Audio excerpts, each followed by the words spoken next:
Bonjour à tous et bienvenue dans notre matinale quotidienne intitulée Comment bien commencer la journée.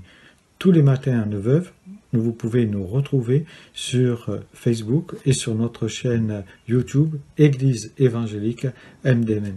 5 minutes de méditation sur un texte de l'Écriture. Et ce matin, j'ai choisi pour vous un texte qui se trouve dans Romains 12 et nous lirons le verset 1 à 2 dans la version Semeur. Je vous invite donc, frères, à cause de cette immense bonté de Dieu ou à cause des compassions de Dieu, à lui offrir votre corps comme un sacrifice vivant, saint et agréable à Dieu, ou qui plaise à Dieu, ce qui sera de votre part un culte agréable ou un culte spirituel.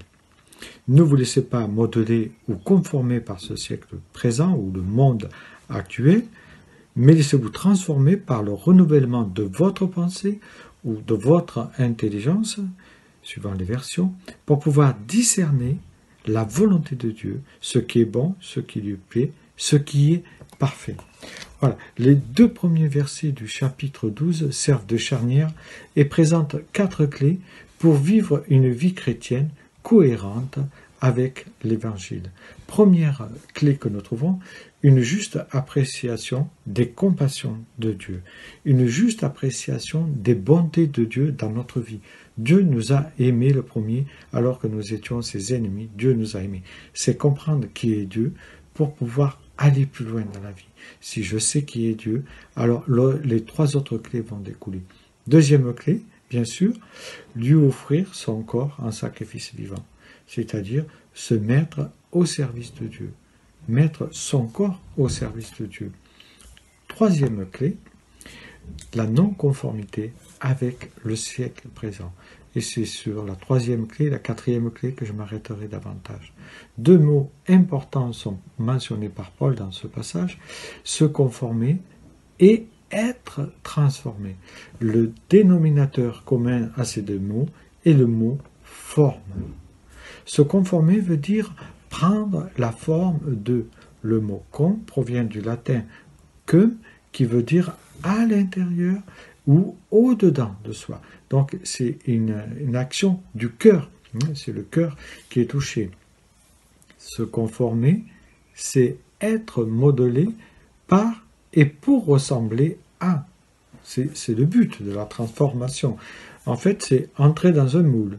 Mais je dis, faites attention, à force d'entrer dans le moule du monde, vous allez finir par devenir des tartes. Le monde nous influence, le monde exerce une pression énorme et très forte sur le chrétien.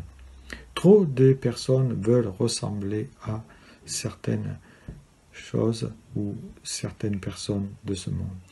On reproduit malheureusement souvent ce que l'on entend, ce que l'on voit. Et aujourd'hui, nous entendons beaucoup de divorces. Nous voyons que le mariage est bafoué, qu'il y a un non-respect.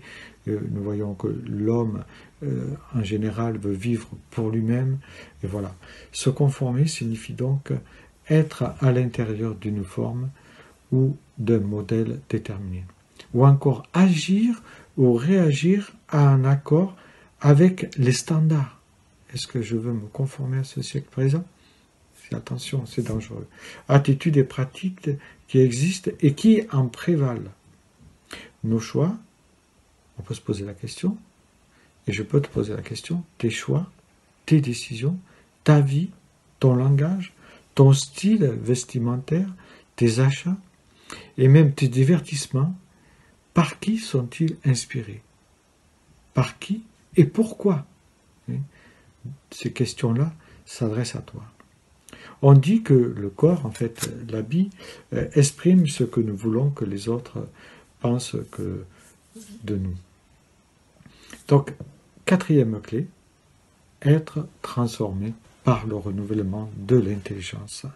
Laisser le Saint-Esprit nous remplir, mais pour cela, il faut être d'accord à ne pas se laisser conformer par le monde, laisser Dieu agir par son esprit en nous et nous métamorphoser, c'est l'idée d'une transformation morale, mais aussi spirituelle, avec la métamorphose ultime dont l'apôtre Paul nous parle dans Philippiens chapitre 3, verset 21. En fait, c'est demander au Saint-Esprit qui réoriente notre cœur, qui réoriente notre intelligence, notre façon de vivre, notre façon de penser. Le mot trans signifie au-delà, à travers. Ça vient de transformer du grec métamorphéo, signifie donc aller au-delà d'une forme déterminée, d'un modèle déterminé. Et notre modèle, bien sûr, c'est Jésus-Christ, d'un modèle déterminé ou établi, ou encore changé en forme, en nature, en apparence, et même en structure. Si vous mettez de l'eau dans un verre, cette eau prendra automatiquement la forme d'un verre.